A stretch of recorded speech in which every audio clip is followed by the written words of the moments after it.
Welcome to the Greater Central Florida Multifamily Investor Group, where we focus on investing where it makes sense. So hello everyone, and welcome to the Greater Central Florida Multifamily Investors Group meeting, where we focus on investing where it makes sense. I'm your host, Ismael Reyes, and the goal of this group is to learn from and help each other do multifamily deals with a focus on Greater Central Florida assets or potential investment partners. In our show today, we will discuss foreign investment in U.S. real estate. This topic is as important to foreign investors who are either looking to protect capital and or improve the returns on their investments as it is for syndicators and fund managers who are looking for additional capital and or partners to enable multifamily acquisitions. Why is that especially important for us? According to a recent study, a whopping 22% of all foreign investment in U.S. real estate happens right here in Florida. In fact, and this is key, foreign investors can passively invest in the U.S. without residing in the U.S. or having any kind of documentation other than some basic, business, an LLC, and an ITIN. We will talk a little bit about that, but basically identification. And while buying real estate in Florida won't guarantee that those passive foreign investors will get a visa, our guest speaker today, Angie Rupert, attorney at law and founder of Rupert Law Group, will discuss one visa that is relatively easy to get, the E2 visa. While not exclusive to real estate, we will focus on real estate related businesses that would qualify for the E2 visa. Welcome, Angie. Happy to have you today. Thanks so much. It's great to be here. Nice to see everyone. And that's exactly right. We're going to talk a little bit about the E2 visa, which is called the Treaty Investor Visa. And we'll talk a little bit about how that kind of works. And if you're looking to get that via some sort of real estate business, the best ideas and how that could work for you. Fantastic. Again, I'm so excited to have you tonight. Of course, you're in LA, so it's not quite tonight, but it is evening. And so either way, I really appreciate you being here to talk about this important topic for multifamily investors and operators who partner with foreign investors to acquire U.S. multifamily properties. And of course, for our potential foreign investors who are looking for information to verify that they can and how they can do these investments in real estate. In fact, I recently made a trip to Colombia and was surprised at the large number of potential investors in U.S. real estate that I met there. Our distinguished guest speaker, Angie Rupert. Angie is an E2 investor visa attorney based in Los Angeles, California. She has had the pleasure of helping clients from all over the world get E2 visas in order to run businesses here in the United States. She is the founder of Rupert Law Group, one of the few law firms in the US that focuses almost exclusively on E2 visas. So that'll be the focus, but hopefully she'll be able to talk to us a little bit about some of the other ones that may be out there, why they, some people prefer others. But I'm gonna focus on the E2 because I think that's where the majority of our folks are really going to be able to grab onto it. So Angie, without further ado, the floor is yours. I believe the screen is already shared, so you can get your slides up. So let's talk a little bit about the E2 visa. Kind of an exciting time for everyone, which is great. This is a little bit about me. That's exactly what Ray just said, so we'll skip that. So what is the E2 visa? That's a really important piece to this puzzle. And the E2 visa is for investors who want to buy and run a business in the United States, not specifically an investment, but a business, or for employees also from the treaty country who are executives or have special skills. So let's talk a little bit about the E2 visa requirements. This is the kind of important part. So investors must be from a treaty country. That is item number one. You have to have I shouldn't say be from, you have to have a passport from a treaty country. There's really only one country in the world that also requires residency, which is the UK. So if you're from or if you have a passport from a treaty country and it's not the UK, you can live anywhere you want as long as you have that treaty country passport. That's going to be the most important part of this requirement. Now, I heard somebody was from Trinidad and Tobago. That is a treaty country. The Philippines, also a treaty country.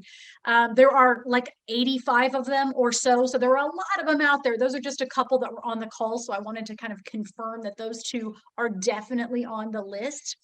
And you also must invest a substantial amount of capital into a business in the United States. Again, not just a passive investment, but an actual business. We're going to talk about that again in a minute. But the typical investments range from 100,000 to around 2 million. There is no mandatory minimum. There's no statutory minimum. So you will never find something that says, oh, if it's under 80, you'll be denied, but if it's above 80, you'll be approved. Nothing like that. It is simply a substantial investment. That's the language. So most people know that that is about $100,000 at a bare minimum. Again, that's only for businesses that are really, really inexpensive to start. So I tell people for the most part, it's either going to be $100,000 or whatever it takes to get that business operational, whichever is more. Okay, so in some cases, if you purchase a business, let's say that's $300,000, you'll need to invest about $300,000. So that kind of gives you a sense of that. But again, as Ray mentioned, right now the EB5 is at about a minimum of 800,000. This is typically much less than that. So that's a really good piece of information. So if you're going to also bring over employees, they have to have the same passport that you have. Keep that in mind. And the E2 business must show that within 5 years, it will generate enough revenue to financially sustain the owner and multiple employees. Again, no minimum number of employees. Normally what we do for that, especially for something that's a startup or a new business, is there is a business plan that has kind of pro forma numbers on their hiring schedules, pro forma revenues, things like that. That's usually part of it. And I normally recommend that you have at least one part-time US citizen on payroll at the time of application. Again, they can be part-time, they could be some sort of assistant. You don't need, a CFO and a CMO and you're paying them $175,000 a year. It is not that. It is at least one part-time US employee at the time of application. Okay. So, and I know there's a lot that I'm talking about. We can kind of get into more details or questions a little bit later, but we'll just kind of finish this part. The business must be real and operating. So here's where it's really important for those who are interested in real estate businesses to kind of understand this aspect, right? So real and operating means it cannot be an investment or some sort of speculative business, right? It needs to be an actual business. So in my view, what I tell my clients is that means you need customers or clients and you need employees, at least one at the time of application and multiple employees at the end of 5 years.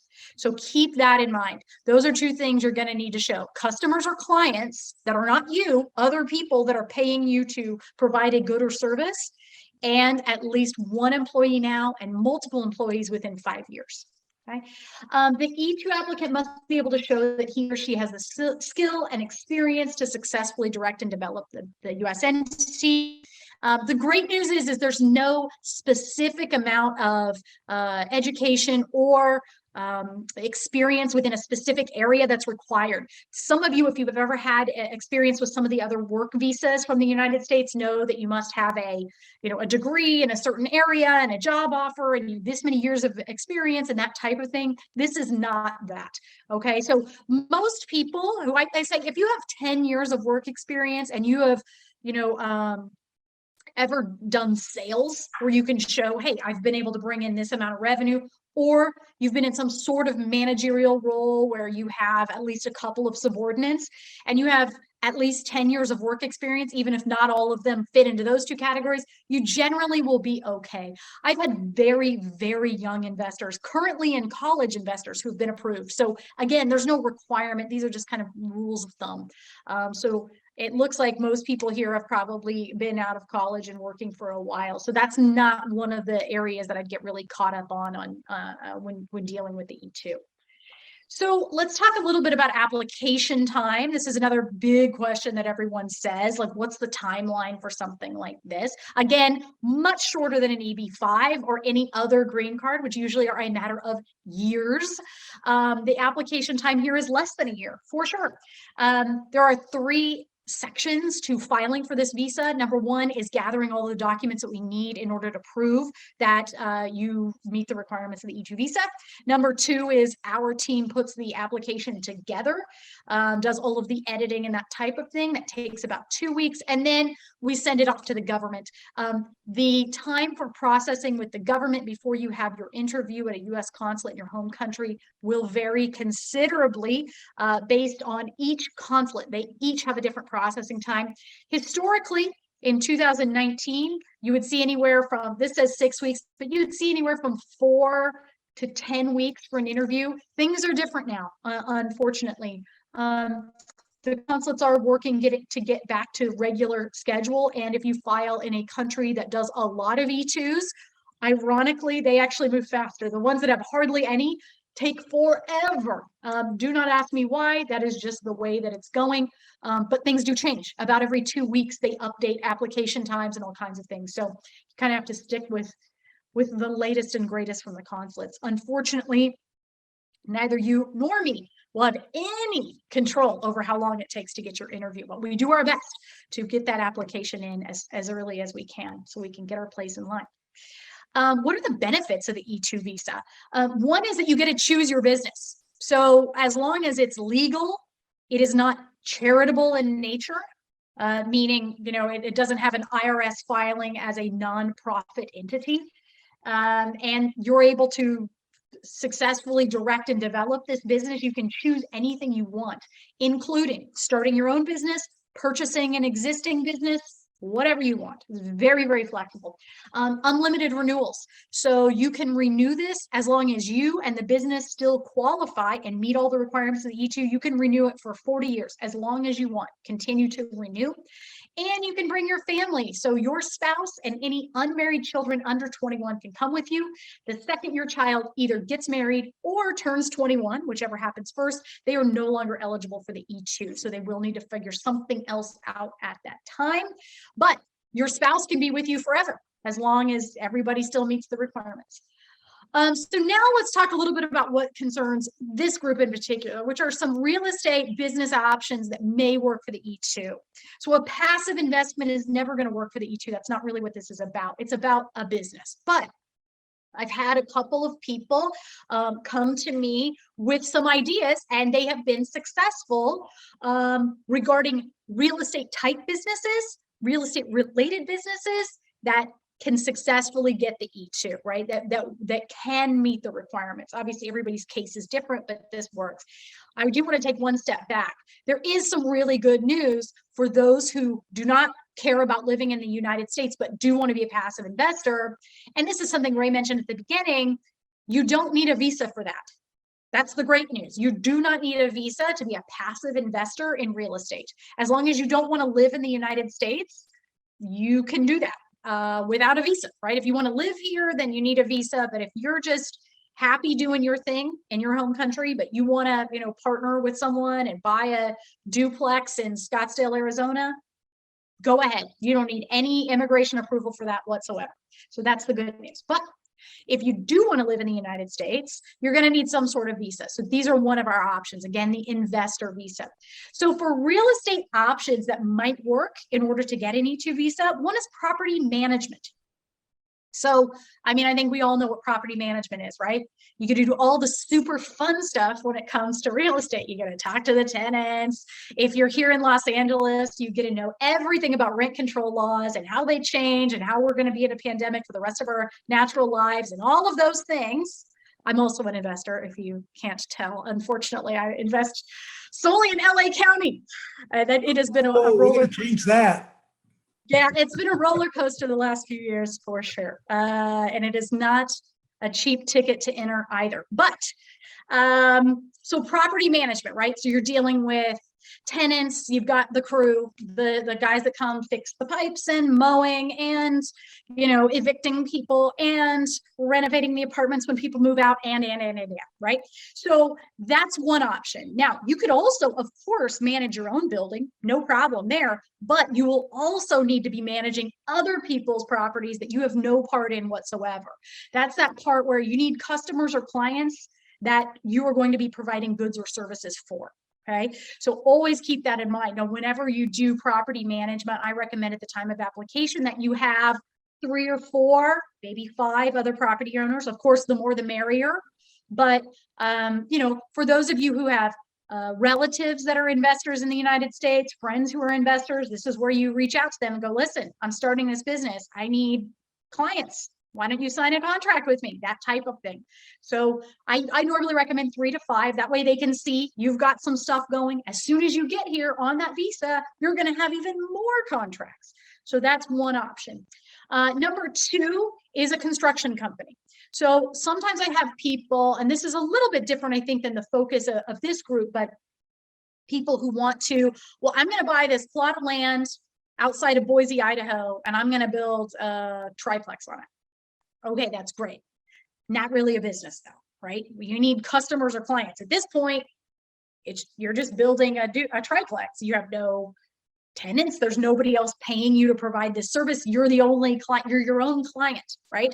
So what I normally recommend for people like that is to say, pose this as a construction company and get a couple of contracts. So, again, if you have relatives or friends in the US, you go, great. Can we remodel your entryway? Can we put in a hot tub in your backyard? Can we do whatever? I don't know, whatever. And have a couple of those ready to go. So when we turn in the application, now you can also, PS, once you get the visa and get here, you can also work on your own thing. But now you've got customers or clients. And that's really important, of course, to keep that up while you have the visa as well, right? So you can also work on building that triplex outside of Boise, but you need to have customers and clients, right? Because you need to have that kind of steady stream.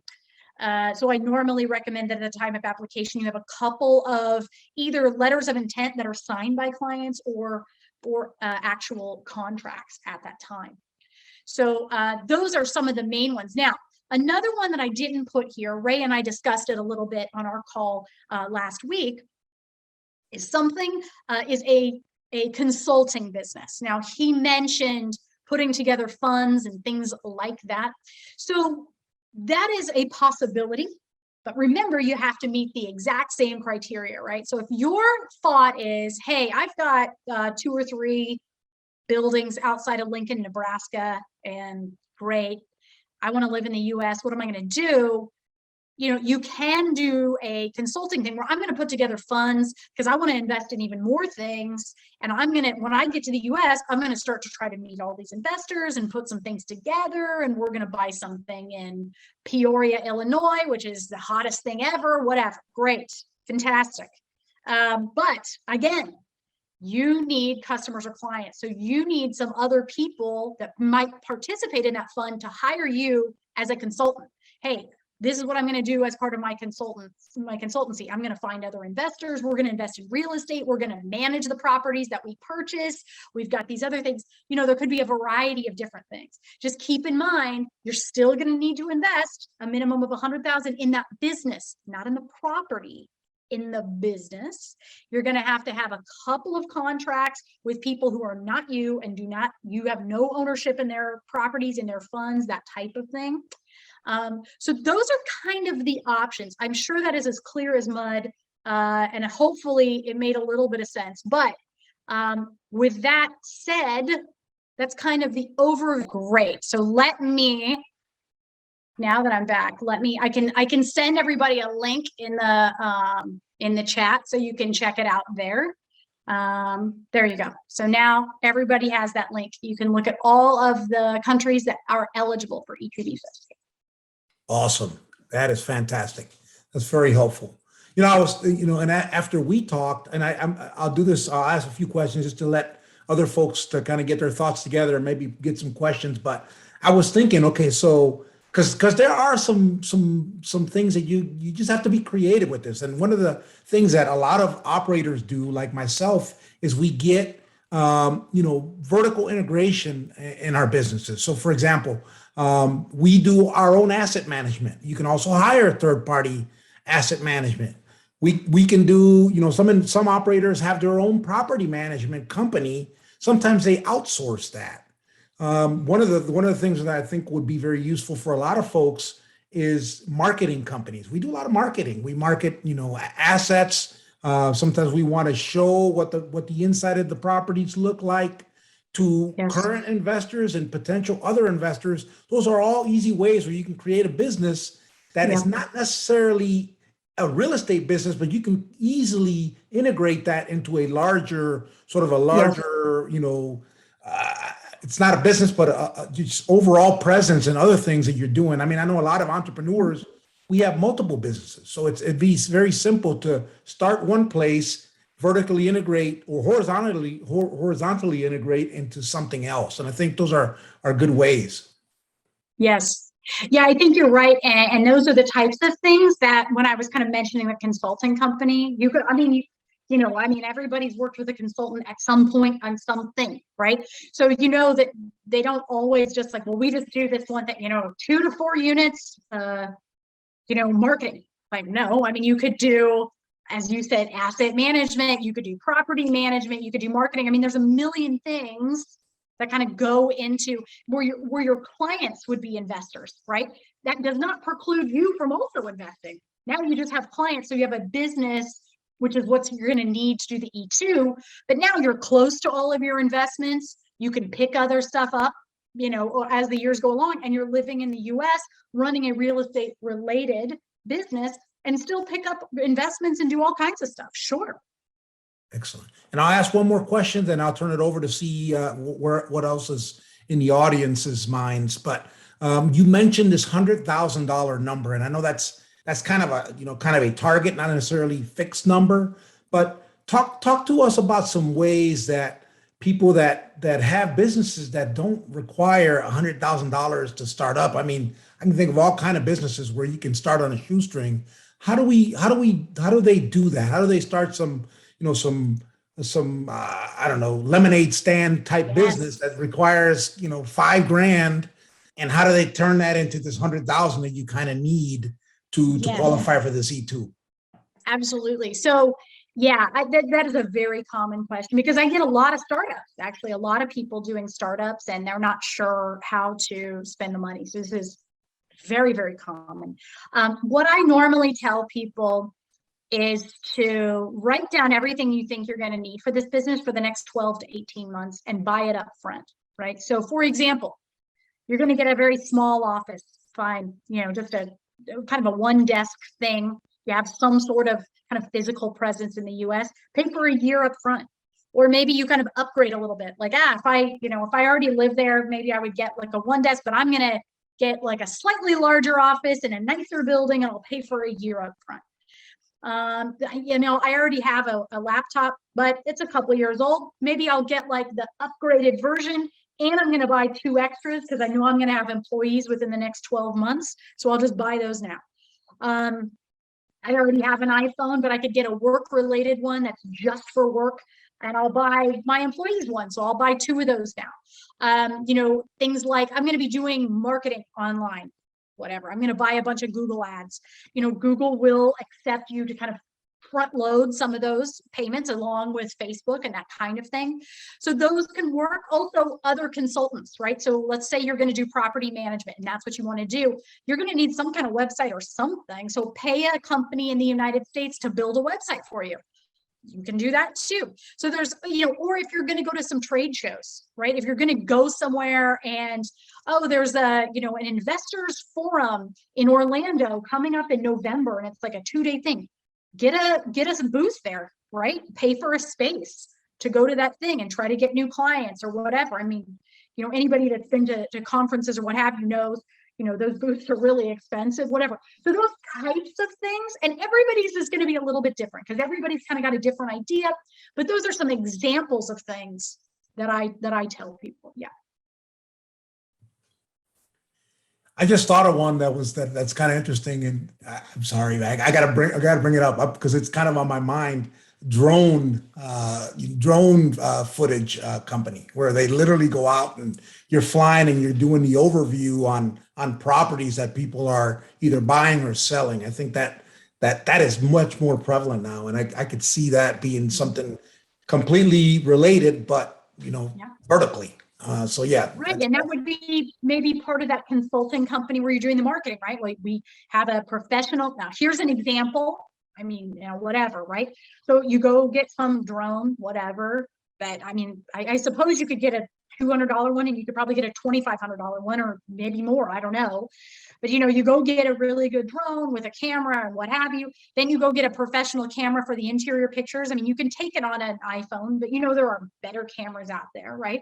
So you do the inside, you do the outside, you prepay for some marketing and advertising, other things that you could do depending on the types of businesses. You get a co-star, right? You pay for a year of co-star. I mean, that's something, right? And you get a second license for your employee that you're going to have and whatever. So there are always those types of things. Yeah. your employee could be the expert. One question I had, Angie, thanks. This was very informative for us. Somebody who has not looked into this or really had any conversations about this. This was enlightening. And I hope to someday or one day be able to help educate people on it. But my question is, you had mentioned that you can't be passive and qualify for the E2 visa. You have to be active. So when I think about it as a general partner, if I happen to have individuals who are interested in investing in deals, from my standpoint, I'd be looking at bringing them onto the general partnership team where they can actively work in the business. Is that a correct understanding? I think, I don't know, based on kind of what you're telling me, but there's a couple of different things, right? So if you are getting some sort of fund together, or you have like a partnership deal and you have a friend from France, whatever, right? And so you're going to put in 200, your friend's going to put in 200, you guys are going to buy a triplex in whatever, Joplin, Missouri, right? Or whatever, Orlando, Kissimmee, Florida. And then that's kind of it. Like, that's not really a visa, right? But they can do that. They can 100% do that and 100%, get profits from it and what have you, but that's not really a visa. But if what you're saying is, oh, hey, I'm going to start like a fund, right? So I'm going to be out there. I'm getting more people all the time. We're going to buy 20 different buildings every year. And, there's going to be so much management and consulting and things going like that. And my best friend from Paris wants to be a 50% owner of that business. And we'll be doing the same thing, all of the consulting and getting more people and whatever. Then yes, that could work. These businesses can have U.S. citizen partners. The foreign investor or the E2 applicant must have a minimum of 50% ownership. I would prefer them to have 51%. It just kind of makes it a little bit easier, but they can. So it could be your best friend from Paris and you and like 4 other people, as long as you and the 4 other people own whatever 10% a piece, and then she owns 50% or whatever. Something like that could work too. Yeah. Interesting. Thank you. Sure.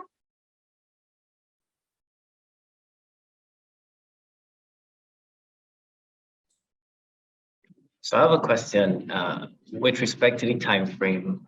Say that you do invest the 100,000. How long from that point does it take for you to then get the visa? And then the second part of the question is there some sort of follow-up, or they revisit or review your application after a 5-year period, let's say? Yes. And give me 1 second. I'm going to get you an answer for Trinidad and Tobago right now. If you give me just a moment. Oh, okay. Sorry. Just 1 second. And I'm going to get this for you. Okay, so right now, if you apply in Port of Spain, which is where you would apply, right? It's going to be about 6 weeks. So once we send those documents there, it'll be about 6 weeks or so until you can get an interview. At this moment, that's what it says online. They are sometimes not accurate, but that's what it says online right now. So kind of take that for what it's worth. So most people take about 3 to 4 months to get all the documents together that they need. So the investment is only one of the requirements, right? And there's a variety of other things that you have to get together. That's where we would be working together to go through each of the requirements to make sure that you have all the documents. So that process where we're working together to make sure you have all the documents takes most people 3 to 4 months. Then once we have all the documents, it takes us about 2 weeks to put the application together. Then we send it to the government. If this is accurate, once we send it to Port of Spain, you'd probably have an interview in about 6 weeks or so. And you go to the US Embassy in Port of Spain on the day that they tell you. Your interview usually is going to last somewhere about 10 to 15 minutes. They're going to ask you a variety of questions about the business plan, what you're going to do, how much did you spend, how many employees, that type of thing. You're going to answer those questions. And then typically, in almost every case, as you stand there, they're going to say, great, you're approved, or unfortunately, you're denied. If you're denied, they'll give you the reasons why. If you're approved, they will take your passport. You will leave the consulate, and about a week later, you will get that in the mail with the E2 visa in it. And then once that passport comes in the mail, about a week after your interview, you come to the US and you're done. That's it. And then the renewal. So the renewal will happen, and I will tell you when specifically. So every single country has a different agreement with the United States, how long the E2 visa is for. So the most it will ever be good for is 5 years. The least it will ever be good for is 3 months. And everybody falls somewhere in between those two times. So for example, I know we have, so Trinidad and Tobago is 5 years, multiple entry. Come and go as you please, do what you want. Every 5 years you're going to renew. Same with the Philippines. I don't know who else is from anywhere else, but those are two that I know we've talked about. So hopefully that helps you out.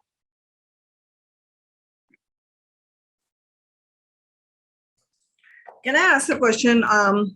Is there something like IELTS for Canada? You know how people apply for that kind of visa? It's kind of similar to that, the E2 visa.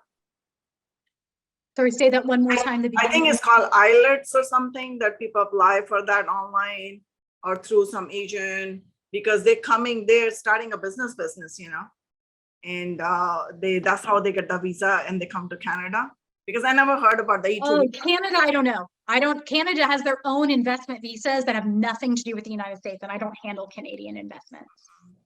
And then earlier, thank you. And earlier you mentioned that, you know, if somebody doesn't want to come to the United States or do not need a visa, they can still invest from their own country. Can you shed some light on that too? How can they do that?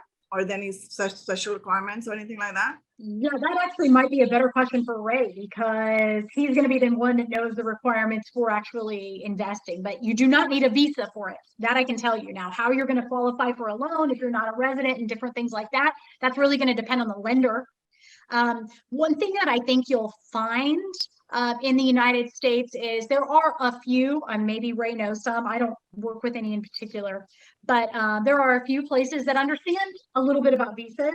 Many places do not. They don't know what they're doing. They don't know what they're talking about. They have no idea what a U.S. resident is. They have no idea what a U.S. non-immigrant is. They have no idea what a green card means versus citizenship versus a B1 visa versus an E2 visa. So sometimes you run into a little issue with that, particularly if it's 100% foreign owned, right? You don't have any U.S. partners or anything like that. Sometimes you might run into some issues because they just don't know. Like they don't, you know, they've never dealt with foreign investors on that level or whatever. So probably going with either people that have been recommended to you from maybe other foreign investors or larger banks, right? Because they're just going to have a lot more experience in that. But kind of doing like maybe like a 1 or 2 branch credit union or something that's in the middle of Florida, they may just be like, what? So I would say that's something really to kind of think about up front for your foreign investor partners or something like that, talking to the lenders, the banks, what have you, and saying, hey, I've got somebody here not living in the US, but they have this much cash and here, whatever. And then they're going to tell you some of the documents they need, but they don't need a visa. Yeah, I would say that the U.S. has special relations with both Mexico and Canada via the U.S. Mexico-Canada trade agreement, and they have special privileges that a lot, obviously all the other countries don't. I mean, there may be some exceptions where other countries have very specific things, but I would start there. That's probably their best bet and their best opportunity for investing. I know we get a lot of Canadian investors. They're very they know a lot about how to invest in the U.S., but I think that they apply something other than an E2 because of that relationship, that special relationship that we have. I got a question from Han. What if the country is not on the list of that treaty? And he mentioned, for example, Burma. So if they're not on the E2? Yes. So you have to have the treaty visa or the treaty passport. The end. There is no other option. Now, there is an option to get a treaty passport if you are from a non-treaty country. There could be a variety of different things, right? So maybe that person is eligible for a passport to Ireland because their grandfather was Irish or something. I mean, there's always that kind of thing. But for people who really have no kind of relationships or anything out of the country that would let them get some sort of passport, you can invest, and I'm not an expert because this is a separate investment in a separate country, but you can invest in either Turkey or Grenada in a real estate project there and get a passport from Turkey or Grenada. And once you have that passport, regardless of where you live, regardless of how long you've had that passport, you can apply for the E2 visa. So I've had people do that from China, from South Africa. Someone called me the other day from India. So those are possible, but that would be a separate investment you need to look into in either Grenada or Turkey. Interesting. Very interesting. Okay. Hey, Angie, I have a few questions. This is okay. So seems like it is not based on country of birth, but it is based on, the country of passport, right? So you said that it's not based on something, but it's based on the passport? Yeah, so it's not based on country of birth, it's country of passport. So Correct. you give an Correct. example of like someone from India, Yes. they Yes. get a passport of Turkey and then they can get it, right? That is correct. So where you do have the right idea, that's for all green cards. Green cards matter where you were born. The E2 is not a green card. It is a non-immigrant visa, meaning you're going to have to renew it forever. And as a result, they don't care where you were born. They care what passport you have now. Got it. Yeah. And there is no path to permanent residency or citizenship with this, right? Not with the E2 itself. Now, sometimes people come to the United States on an E2 and figure out a way to get a green card while they're here in another way, right? They opt to go for an EB5 once they get here. Or their spouse gets a job offer and that job offer will apply for a green card for the spouse. And then you get it through their job offer, right? Or you have a kid in the United States and they turn 21 and they apply for you, that type of thing. So there are a lot of ways you can get it later, but the E2 itself will never, ever be a green card. You can have it for 40 years and the day you sell your business, Got it. And let's say if someone is from a treaty country and they have an E2 visa, and let's say their visa is eligible for 3 years, right? I'm just making up a number here. Sure. And let's say a year after they visit their home country, they can travel back without any restrictions, or they need to have some visa stamping before they come back? So that depends on the visa agreement. So most countries have multiple entry, which means come and go as you please, do whatever you want until your visa expires, right? Obviously, once your visa expires, you can't come and go anymore, right? But right, so some countries, in particular, Egypt, Jordan, Bangladesh, you can get an E2, but you really have no travel at all because they're only good for one entry. So you get the visa and they go, congratulations, you can live and work in the United States, but you come in, you get your one entry, now your visa is no good anymore. I mean, you can stay here for 2 years, But if you turn around 6 months later and want to go back to visit your grandma or whatever, you got to reapply for the visa again. But most countries do have multiple entries, meaning you can come and go as you please. But every single country has a different relationship with the United States when it comes to the E2. Okay. I have two more questions. Hopefully, I'll be done by after that. So, once you come in on an E2 visa and 6 months or year after, you can change the status. There is no restriction in changing the status to eligible category, right? They can go to a student visa, they can marry a citizen or whatever, right? That there is no problem with that. Generally speaking, yeah. I mean, you never want to change your status before 90 days of being within the United States, but yeah, you can change it. I mean, obviously you would need to talk to your attorney about the specific requirements, but yeah, you can change it. Yeah. Yeah. The other question I have is, let's say there is a business for $300,000, right? And you're buying that business. Now, let's say I'm here and I'm partnering up with someone, that guy, on E2 visa, let's say he will have a 51% ownership and I have 49% ownership. We can do that, right? Yes. Okay, so it doesn't need to be like a sole proprietorship. It can be a partnership, right? Correct. Okay, good. Thank you. Thanks. Sure. And you have a question from Paul. Paul asks, how long and how much does it take for an investment from Vietnam? So I'm assuming a person from Vietnam, and I think the time doesn't matter, right? The location doesn't matter. It's always that 100,000, but yeah, Vietnam is not a treaty country. Sorry. Okay. But I guess, Ray, read the question and submit or exchange Vietnam for like Canada. Then what's the question? And I'll answer that. Yeah. So I guess it's how long does it take and how much does one have to invest from Colombia? Let's say Colombia, because I have some Colombian investors. So the same amount. I mean, it's going to be the same amount for every person, generally speaking. The great news is there are 3 steps in the process, right? And we talked about this a little bit with Kevin, right? So step number 1 is gathering all your documents. It takes most people 3 to 4 months to do that, although you, the investor, are in charge of that. So some people go a little faster. Sometimes people take a year. Like, I don't know, that'll take whatever it takes. Once we have all of the documents, it's going to take us about 2 weeks to put the application together.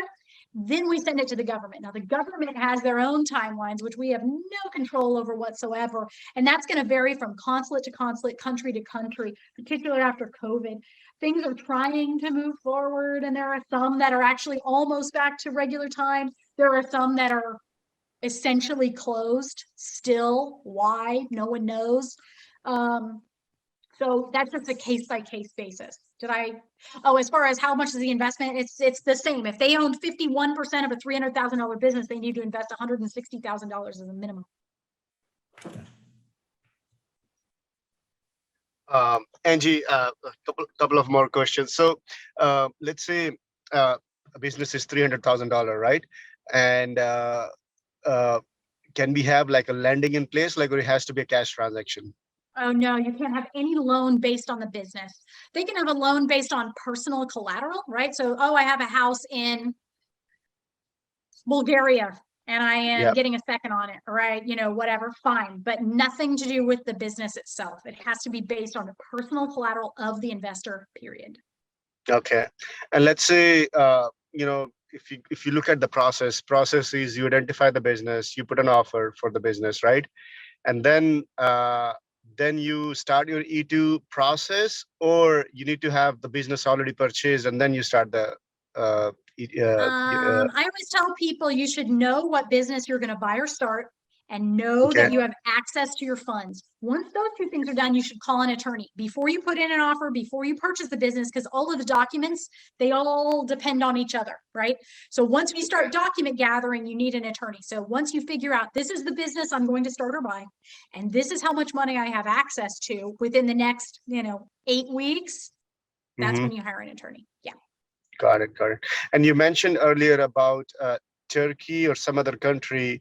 Can you explain a little bit more about that? How does that work? Not please? really, because I don't deal with Turkish or Grenadian immigration.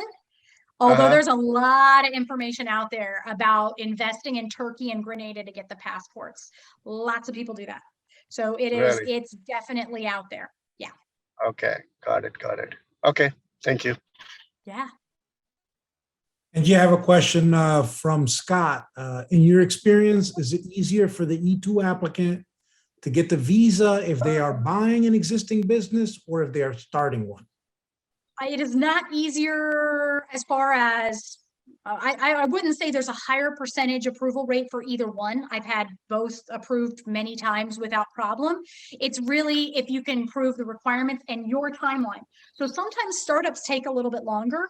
That's, so sometimes it does, because if you're starting up, especially if you are not going to be in the US, you're going to have to rely on your friends to kind of help you do X, Y, and Z. Sometimes it takes longer.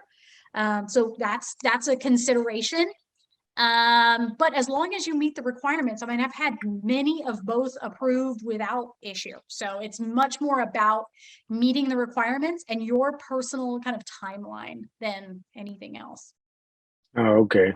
Because the reason I asked was because I have a friend. He was been a maritime engineer for a long time, and he's been doing a lot of work like that. And he's looking at starting something in the United States, but of course he's not a citizen. So I put him Where's he with a from? couple of South Africa. And Okay, he's South been, Africa is not a treaty country, so he would need to get either a Grenada or a Turkey passport first, unless he has another passport, which is possible. I don't know. I told him But- to get married to a U.S. citizen. I suppose that's one way to do it. Certainly from an immigration perspective, probably easier. From a personal perspective, not so sure. But yeah, you could do it. Okay. No, I was just because a couple of people have suggested to him to put together with a partner and buy an existing business, because there are a lot of ones that are around that are not doing so well that you could turn around and Yep. do something like that. So Just tell him he needs to get a Grenada or a Turkey passport, or ask him maybe he has another passport. Sometimes people. well, he also has a UK passport. Oh, great. So the so he's UK is fine. the I only think one he's that fine. requires residency. So he will need to live in the United Kingdom for at least 2 to 3 months before we apply. But if he can do that, no problem. Yep, He can do has it. an address. He has an address there. So He'll have to be physically located there, and they know, but it's doable. Yes, very Okay. doable. all right, I'll pass that on. Yeah, Okay. definitely. I've had. Well, maybe I've had I'll engineers give like him. this. Maybe go I'll ahead. give you his. I'll give your contact to him, and Yeah, tell him definitely. to I just had reach somebody out to you. approved that was an engineer, I don't know, 2 or 3 weeks ago, that's opening an engineering consulting business. And I've actually had somebody doing like weird, I wouldn't call, he's not an engineer because he didn't have the training, but like a maritime type thing. Like he had these cameras that go underneath ships to check the metallurgy and stuff. Like, yes, I've had that. And those were both approved, by the way. So yes, Oh. doable. Yes. Great. All right. Thank you. Yeah, you got it. Great information. Angie, I got a question from, I want to say Suni, hopefully I pronounced that right. What happens if the business does not succeed? What kind of impact does that have on the visa status?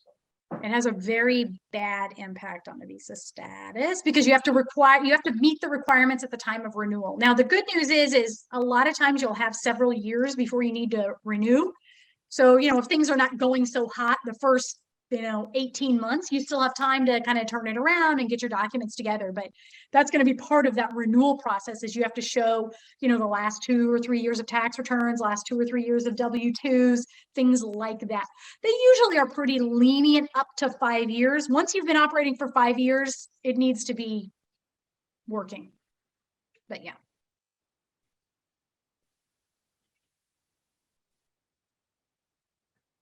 Good questions. Lots of them. You also do H-1B visa, Angie? I do not know. Those are totally separate, right? So those are work visas. You need a job offer for those. You do need a corresponding degree for those as well. And those are lottery-based visas. So historically, they were always due on April 1st. I believe they have moved those to March, but you do have to have a job offer and a corresponding degree, and you have to be chosen from a random lottery. If you are chosen, then all of your documents, I believe you find out over the summer if you get approved for the visa or not, if you are chosen from the lottery. And then I believe your first day of work is October 1st. So if you were wanting an H-1B for someone to sponsor someone, that would be something that you would do in March. So it must have been different back in the day, but we went through the H-1B process. Oh, that's great. Yeah, I mean, it's over the years, there are so many people that apply that it became a lottery system. So, and I don't know what year that started, but it's lottery only. Yeah.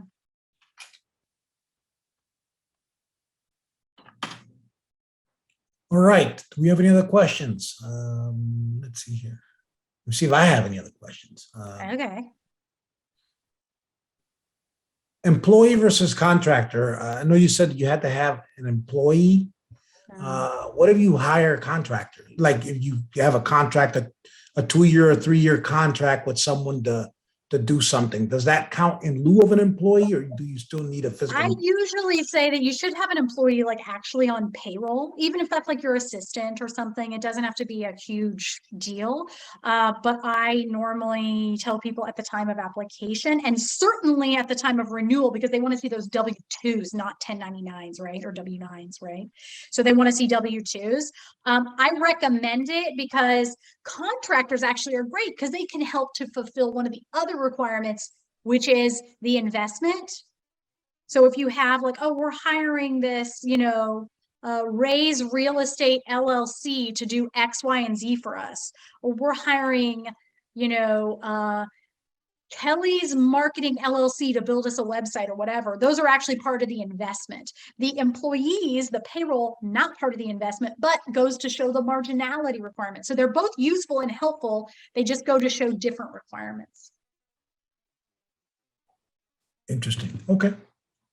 Well, I think a bookkeeper would be like a potential employee that everyone should have. If they don't contract them, they should definitely hire them. Yeah, definitely. Yeah, or contract, right? If you have whatever Georgia's Bookkeeping LLC that, does your monthly P&Ls and your whatever, like that's fine.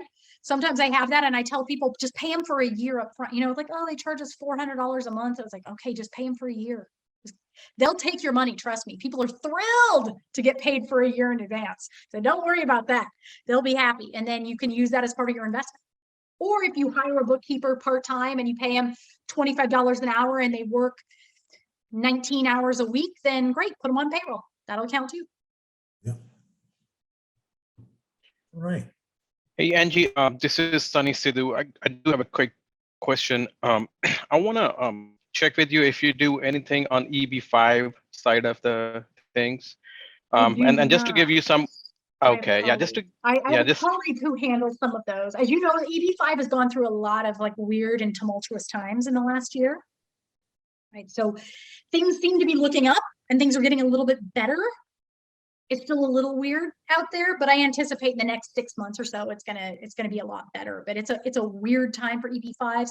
I don't do them, but I can tell you what every EB5 person has ever told me ever, which is do the regional center, not the direct investment. But that's what I hear. all right, thank you. Appreciate it. Sure.